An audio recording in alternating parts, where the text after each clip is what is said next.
তারপর তারা দুজনে মিলে ছোট ছেলেকে কম্বলে মুড়ে রান্নাঘরের পেছনে রেখে আসলেন। স্ত্রী রান্নার কাজে মন দিলেন। হযরত জাবের বের হলেন বড় পুত্র আব্দুল্লাহর খোঁজে।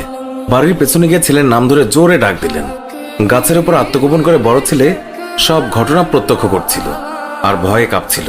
পিতার ডাক শুনে ভাবল, এখন পালাতে না পারলে আব্বার হাতে ধরা পড়তে হবে। ধরা পড়লে আর রক্ষা থাকবে না।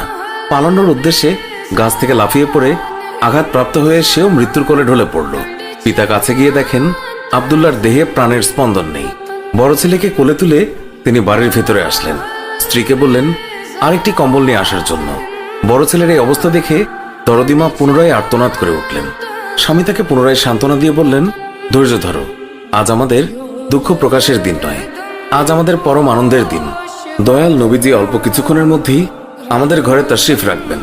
তারপর দুজনে মিলে বড় ছেলের লাশও কম্বলে মুড়ে ছোট ছেলের লাশের পাশে রাখলেন। স্বামী স্ত্রী তাদের চোখের পানি মুছে মুখে হাসি ফুটিয়ে তুললেন। হযরত জাবের বাড়ির সামনে দাঁড়িয়ে নবীজির আগমনের অপেক্ষা করতে লাগলেন। অল্পক্ষণের মধ্যে নবীজিকে উটের পিঠে করে আসতে দেখা গেল। হযরত জাবের আনন্দে আত্মহারা হয়ে দৌড়ে গিয়ে স্ত্রীকে নবীজির আগমনের সংবাদ দিলেন এবং পুনরায় তিনি দৌড়ে নবীজির সামনে চলে এলেন। নবীজির উটের কাছে গিয়ে তাকে বাড়ি পর্যন্ত এগিয়ে